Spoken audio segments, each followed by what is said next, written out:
Halo Sobat Cendik ya, pernah nggak kamu kalau misalkan lagi scroll media sosial, terus muncul nih di beranda kamu di FYP, ada dai-dai muda yang ganteng-ganteng, cakep-cakep ya istilahnya tuh good looking, bening, bonus lagi good reckoning. Wah, sebenarnya yang kita kagumi itu good lookingnya, tampilan luarnya, atau segi keilmuannya ya?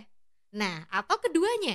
Kira-kira gimana nih yang dia syiarkan, yang dia sampaikan, apakah bisa dipertanggungjawabkan? Kita akan bahas di poin Podcast of Intense Talk.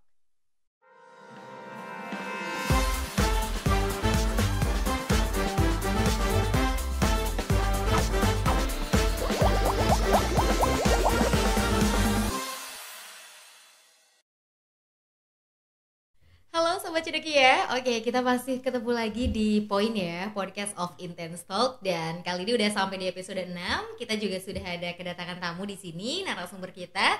Beliau ini adalah Dekan Fakultas Syariah, Usuluddin dan Dakwah. Ini cukup unik ya Bu ya, cukup unik. Ibaratnya tuh tiga fakultas tapi fakultas jadi satu gitu. Gimana Bu rasanya jadi Dekan FSUD?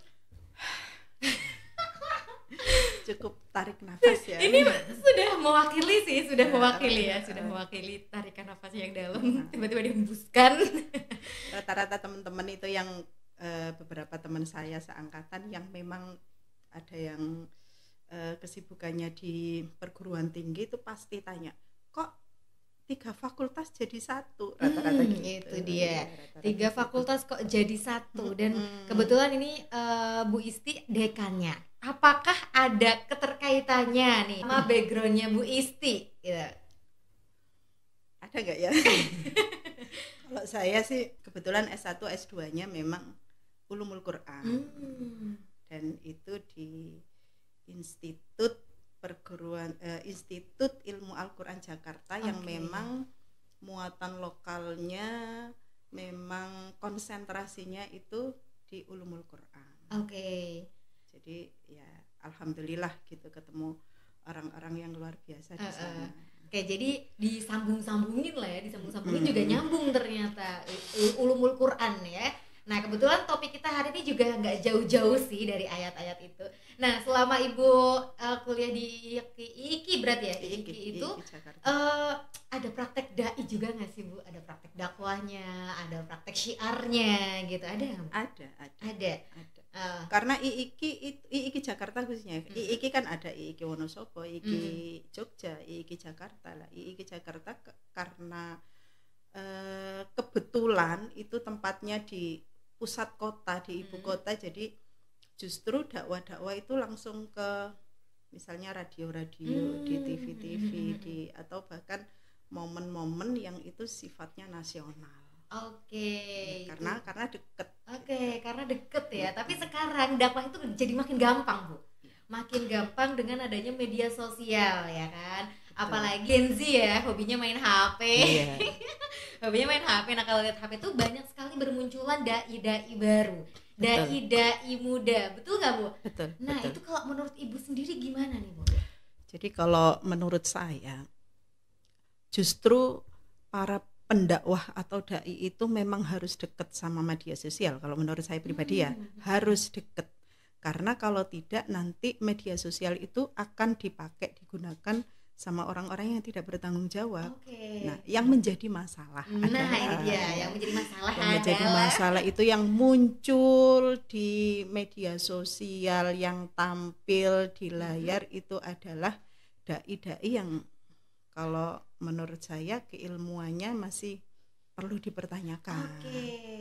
Perlu dipertanyakan. Dan ini menjadi problem ya. Kalau saya melihat, kebetulan saya basicnya pesantren, jadi kalau saya melihat ulama-ulama atau kiai-kiai yang di pesantren itu yang sebetulnya kualitas keilmuannya luar biasa, mereka ada beberapa yang menutup diri dengan media sosial. Nah ini yang menurut saya disayangkan, karena harusnya media sosial ini ya seperti kita lihat sendiri ya, arus digitalisasi ini seperti kalau kita membendungnya itu susah. Betul. Nah, kalau tidak diimbangi, mereka-mereka yang kualitas keilmuannya ini harus ditampilkan, harus dimunculkan terutama lewat media-media digital.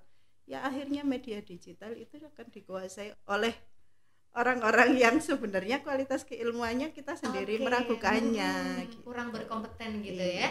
Dan tapi memang betul bahwa kebanyakan sekarang itu yang penting dia good looking ya. Jadi tontonannya tuh enak. Akhirnya tuh orang ngelihat dakwahnya tuh bukan pada isinya ya, melihat pada luarannya aja. Nah, kalau tadi Ibu bilang bahwa dai-dai sekarang itu diragukan gitu ya, diragukan soal keilmuannya. Kenapa Ibu bisa berpendapat seperti itu nih, Bu? Ya, sekarang kita lihat ya, Mbak. Mbak Rina ya. Iya. Enggak apa-apa Mbak Rina ya. Kakak juga boleh. Kakak Rina. Ya. Ya, kenapa mereka itu diragukan keilmuannya? Jadi orang sekarang itu lebih cenderung seperti yang Mbak Rina sampaikan tadi. Yang penting itu good looking dulu gitu. Nah, ulama-ulama sekarang itu lebih menonjolkan atributnya daripada keilmuannya. Contohnya banyak kiai-kiai muda misalnya, atau bahkan mendeklarasikan dirinya sebagai kiai atau ustadz dengan hanya memakai sorban, jubah gitu kan ya, pecinya juga harus peci putih sepertinya. Tidak seperti ulama-ulama kita dulu yang pakai peci aja menceng misalnya, peci hitam sarung dengan baju yang apa adanya, tapi kualitas keilmuan kita masih bisa mengagumi berguru dengan beliau. Sedangkan sekarang itu sepertinya orang menguatkan dirinya sebagai ustadz atau ulama itu hanya dengan atribut fisik tadi, dengan jenggot gitu ya misalnya. Betul. Nah, itu yang menurut saya ini satu keprihatinan yang harus kita sikapi bersama sebenarnya, terutama untuk Gen Z ini, para generasi Gen Z ini, yang mereka itu cepat mudah mengagumi seseorang hanya dengan atribut-atribut itu, atau misalnya orang pandai berbicara di depan umum gitu ya, dengan menguatkan satu dalil Al-Quran, ayat Al-Quran atau hadis, kita sudah terkagum-kagum. Padahal itu ya mungkin hanya di lisan aja gitu ya. Iya. Sedangkan ulama-ulama kita dulu menguatkan kualitas keilmuannya itu tidak hanya dengan belajar membaca, tapi bagaimana ilmu itu bisa mereka tampilkan, bisa mereka cerminkan. Berarti kalau ini yang kurang itu lebih ke contohnya dulu gitu ya, diterapkan ke diri sendiri dulu gitu ya. Betul. Atau mungkin karena ibaratnya tuh dai-dai muda saat ini tuh memang butuh validasi kali ya, Bu ya. Sebenarnya validasi itu penting nggak kalau menurut Ibu? Ya, kalau validasi itu penting, sebenarnya penting. Hanya saja kita jangan cukup kembali ke kita aja sebenarnya, Mbak. Mereka itu kayak menampilkan dirinya hanya sebatas kebutuhan pasar. Nah, pasar ini yang menjadi peran juga. Pasar ini yang menjadi peran agar orang-orang mereka itu yang disebut dai-dai muda yang butuh validasi ini jadi lebih percaya diri tampil. Padahal kalau misalnya kitanya yang lebih selektif, tidak mudah terpesona sama tampilan, tidak mudah terpesona dengan kata-kata indah gitu ya. Benar. Mungkin mereka juga akan berpikir ulang untuk menampilkan dirinya gitu ya. Paling tidak harus oh ini saya sudah layak tampil apa belum? Saya sudah layak untuk berbicara di depan umum apa belum?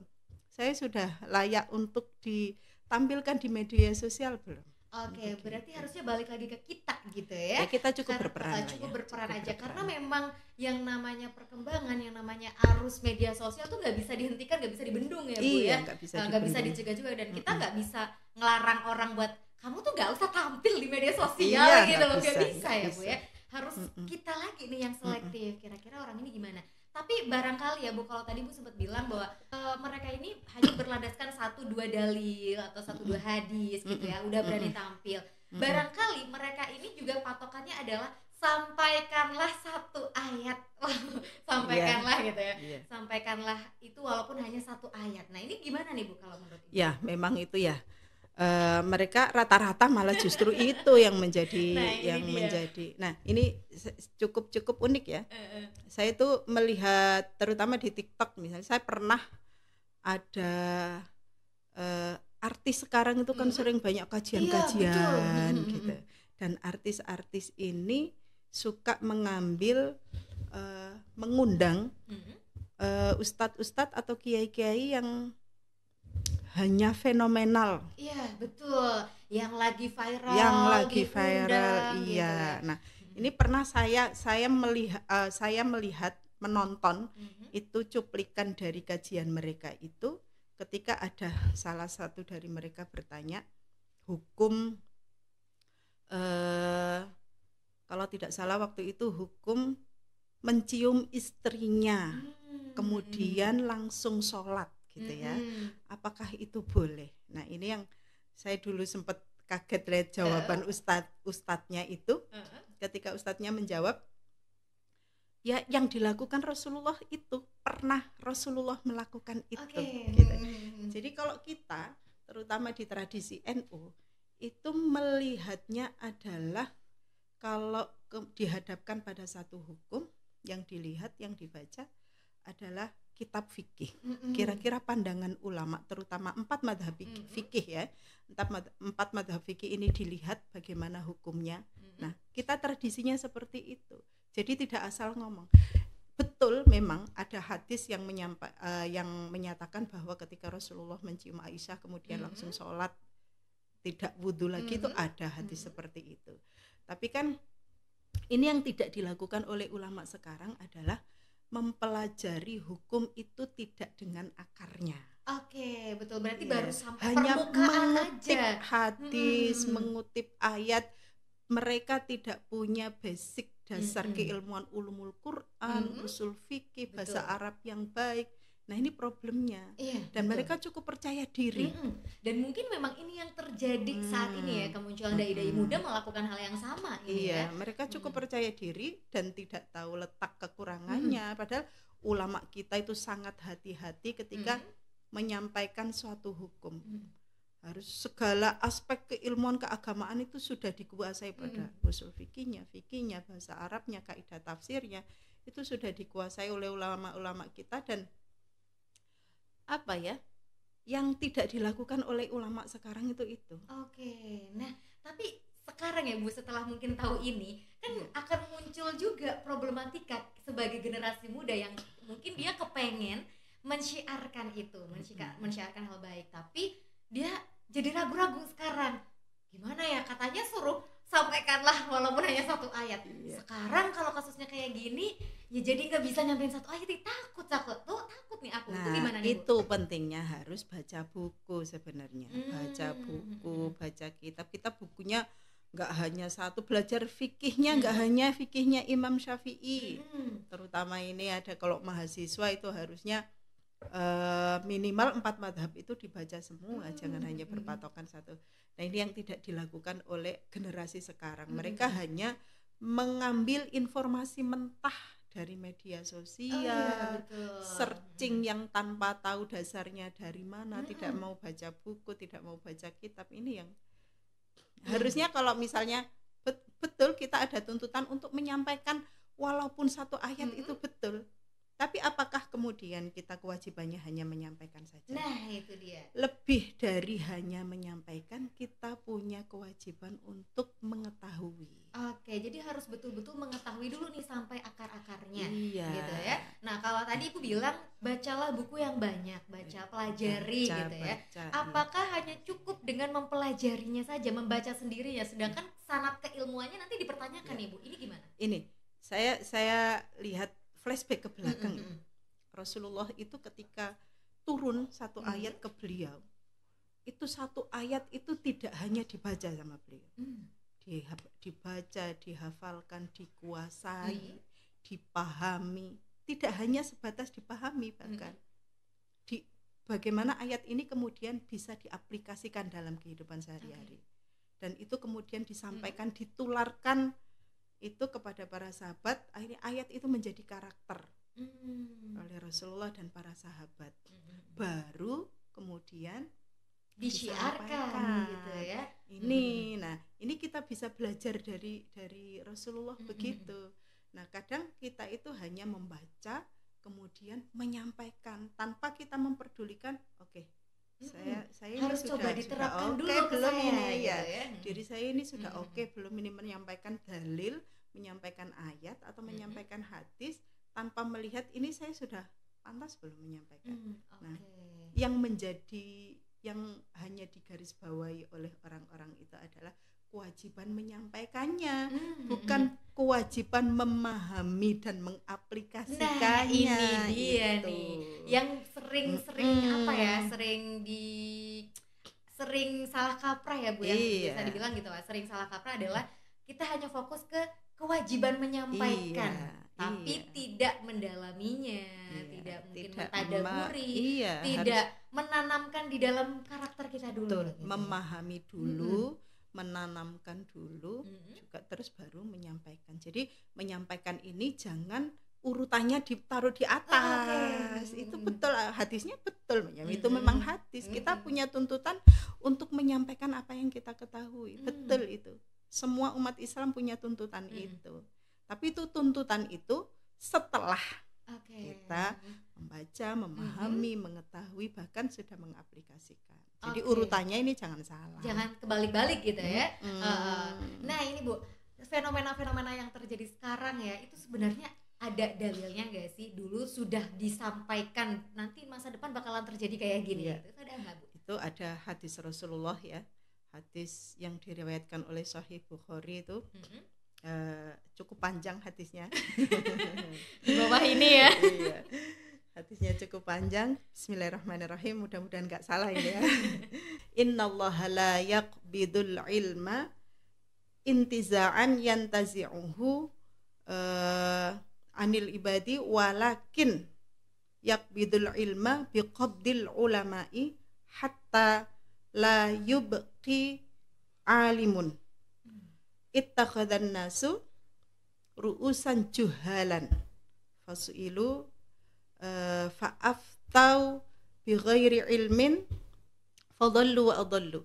Jadi hadis ini menjelaskan bahwa suatu hari nanti di akhir zaman itu sebetulnya bukan ilmu yang diambil dari muka bumi ini. Jadi Al-Quran masih ada, kitab-kitab hadis masih ada, teori-teori yang sudah tercatat di buku-buku, di pedoman itu semuanya masih ada. Yang diambil itu apa? Orang alim, ahli ilmunya yang diambil ya. Banyak ulama-ulama yang sudah wafat gitu ya. Betul. Kemudian fasu'ilu fa'aftau bighairi ilmin. Orang yang menyatakan dirinya sebagai ulama ini ketika ditanya, mereka memberikan fatwa tanpa ilmu. Fadallu wa adallu. Kata Rasulullah, mereka inilah yang menyesatkan dan menjadikan orang tersesat. Ini hadis Rasulullah riwayat Bukhari. Oke, berarti memang sudah dikasih tahu nih bahwa di akhir zaman itu justru yang diambil adalah ahli ilmunya. Nah, akhirnya orang-orang ini bertanya sama orang yang dianggap ahli ilmu, padahal hanya terlihat seperti ahli ilmu ya, gitu ya, tidak berilmu. Nah, ini sudah yang fenomena sekarang itu yang terjadi sekarang itu begini. Banyak orang-orang yang hanya yang tadi saya sampaikan, hanya menguatkan keulamaannya dengan atribut aja, atribut fisiknya. Padahal ternyata banyak sekali ulama-ulama yang memang betul beliau ahli ilmu, justru penampilannya sederhana, tidak kelihatan kalau beliau berilmu gitu ya.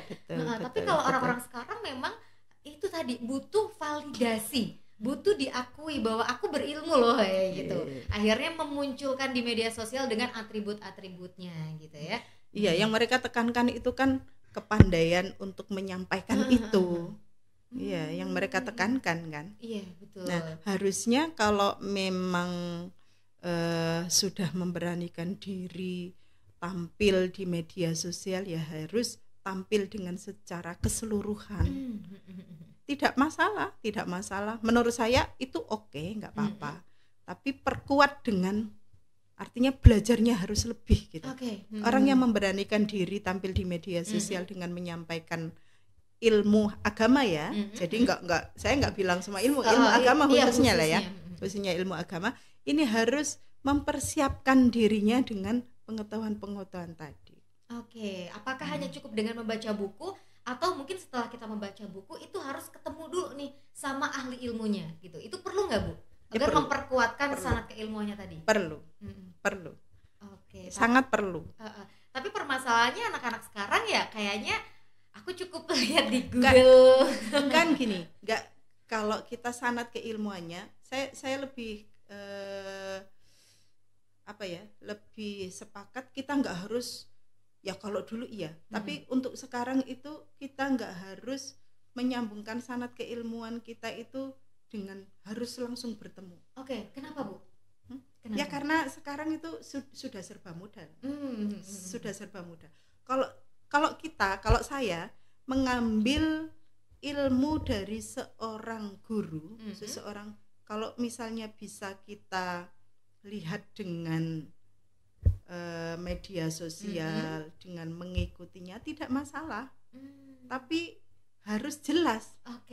Yang kita guru itu siapa? Yang kita ambil ilmunya itu siapa? Nah orang kan kadang tidak melihat sampai sana. Iya betul. Gitu. Nah, kalau misalnya tempatnya jauh, kemudian kita harus bertemu dulu, harus itu ya agak susah.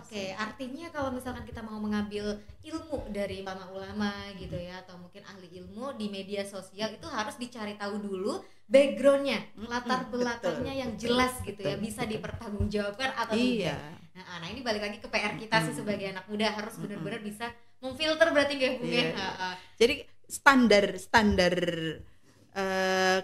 ketersambungan itu sudah bergeser ya. Memang kalau kita saya belajar dari periwayatan hadis yang mengharuskan misalnya hadis sahih itu sanadnya harus nyambung, misalnya gitu ya. Kalau saya belajar dari situ standar yang ditetapkan antara Imam Bukhari sama Imam Muslim saja sudah berbeda. Standar menetapkan ittisalus sanad, ketersambungan sanad itu sudah berbeda. Walaupun jarak mereka tidak terlalu jauh ya, apalagi kita yang sangat jauh. Iya, apalagi kita. Artinya standar kita menerima sanad memang kalau sekarang eranya bergeser ya nggak masalah, tidak masalah. Harus mengambil sanad itu memang dipermudah dengan adanya media digital, tidak masalah. Yang penting kita tahu, berarti selama yang kita ikuti itu betul-betul kita tahu backgroundnya, tahu latar belakangnya, tahu keilmuannya gitu ya, itu sudah bisa dikatakan sahih Bu? Sudah, insya Allah sudah. Berarti kalau saya melihatnya sudah. Tapi beda cerita kalau kita ngelihatnya ya dai-dai yang sekarang ya. Iya. Kalau dai sekarang pun itu tidak bisa digeneralis juga sih. Dai sekarang pun ada yang memang kualitas keilmuannya bisa kita ambil, bisa kita akui, ada gitu. Bisa. Yang penting jangan sampai kita melewatkan latar belakangnya tadi gitu ya. Kadang kita itu tidak kritis melihat itu, hanya mengambil mentah yang tadi, karena kita yang salah satu contoh yang diambil artis tadi yang saya contohkan itu karena si artis ini memang sangat minim pengetahuan agamanya, jadi ketika disampaikan informasi tentang hukum ya dia menerima aja. Nah, sedangkan kalau misalnya orang yang mendengar itu, orang yang pernah belajar fikih misalnya, orang yang tahu hukum mendengar itu pasti waduh ini nggak bener ini, nah gitulah. Nah, ini yang berat di situ. Tapi PR-nya juga ketika kita udah tahu hal yang benar ya, kita juga nggak mau nyampein. Ini gimana nih Bu? Ya, makanya itu kenapa para ulama yang masih menutup diri untuk tidak tampil di media sosial itu ya, menurut saya sangat disayangkan. Nah kira-kira apa nih pesan Ibu buat generasi muda untuk menghadapi fenomena-fenomena yang sekarang gitu? Silakan. Untuk Gen Z khususnya ya. Gen Z semangat belajar. Saya pikir kuncinya hanya membaca sih, Pak. Kuncinya hanya membaca. Membaca ini tidak hanya harus berupa buku, ya. Kalau Bu sekarang kan bukunya mahal gitu, nggak punya duit untuk beli buku, nggak punya akses untuk sampai ke perpus yang lebih lengkap misalnya, enggak gitu. Sekarang lebih mudah, ada e-book, ada PDF yang bisa. Nah, itu dibaca. Jadi kalau misalnya baca PDF, jurnal, artikel itu paling tidak kita tahu siapa ini yang nulis, kira-kira sesuai dengan keilmuannya enggak gitu, passionnya apa gitu. Kadang sampai di kuliah itu kan sering misalnya mahasiswa presentasi, kemudian membahas yang dibahas itu ulumul Quran, nanti referensinya dari ahli pendidikan. Jadinya nggak nyambung. Itu nggak nyambung. Yang penting ini yang diambil referensinya ini punya nama besar, gitu, orang terkenal atau bahkan sudah guru besar misalnya. Tapi kan sebenarnya itu bukan passion keilmuannya. Betul. Nah, ini yang orang-orang itu kadang tidak sampai ke sana berpikirnya, terutama yang Gen Z. Yang penting nama besarnya dulu, yang penting ada tulisannya. Nah, itu yang kita harus kritis. Kalau misalnya kita minim baca, ya itu tadi akhirnya hanya sampai permukaannya aja gitu ya, tidak sampai ke akar-akarnya. Padahal kalau kita mau menyampaikan sesuatu itu, ya akarnya harus tahu dulu gitu ya Bu. Monggo silahkan, sekarang udah eranya digital, mau kayak apa silakan, informasi bisa digali. Justru dengan eranya digital ini kita akan semakin mudah membaca buku sebenarnya. Nggak ada alasan, nggak ada purpose, nggak ada ininya. Betul. Nggak ada alasan itu. Tapi justru itu juga jadi tantangan kita, malah jadi makin males. Iya. Nah, ternyata Gen Z ini bacanya baca status temennya, bukan baca buku. Ngaku aja ya kan tuh. Ya dilihat statusnya, storynya status temennya, bukan baca bukunya. Oke, berarti memang pesan buat generasi Z ini jangan pernah malas untuk membaca. Jangan pernah malas untuk belajar. Apalagi kalau yang diketahui itu baru sampai permukaannya aja. Iya. Harus betul-betul dipelajari sampai ke intisarinya, sampai ke akar-akarnya, baru sampaikanlah gitu ya. Iya. Baru dan jangan mudah terpesona. Iya. Itu jangan dia, mudah terpesona sama tampilan fisik ya. Iya, hati-hati. itu. Karena memang kebanyakan itu hanya digunakan sebagai atribut atribut keagamaan. Oke, terima kasih Ibu untuk sharing hari ini. Kita jadi tahu ternyata ya seperti ini fenomenanya, dan dulu zaman Rasulullah itu sudah disampaikan akan terjadi hal yang seperti ini, dan kita juga jadi tahu bahwa kita harus menyikapinya seperti apa gitu ya. Apalagi sekarang Gen Z mainannya media sosial, berarti harus pandai-pandai memfilter. Boleh mengagumi seseorang, tetapi dicari tahu dulu latar belakang keilmuannya, bisa dipertanggungjawabkan atau tidak ya Bu ya. Betul. Atau mungkin kalau teman-teman pengen menyampaikan sesuatu, pengen syiar akan sebuah ayat, setidaknya harus diketahui dulu, dipelajari dulu, dan diterapkan ke kita, baru setelah itu disampaikan gitu ya Bu. Oke, sampai ketemu lagi di lain kesempatan. Terima kasih sekali. Hari ini kita belajar banyak hal. Nanti kita akan bahas lagi dengan tema yang nggak jauh-jauh dari ini ya Bu ya, karena memang perlu kita kulik lagi lebih dalam. Sampai ketemu lagi di episode berikutnya, dan bye-bye. Bye-bye. Terima kasih Ibu.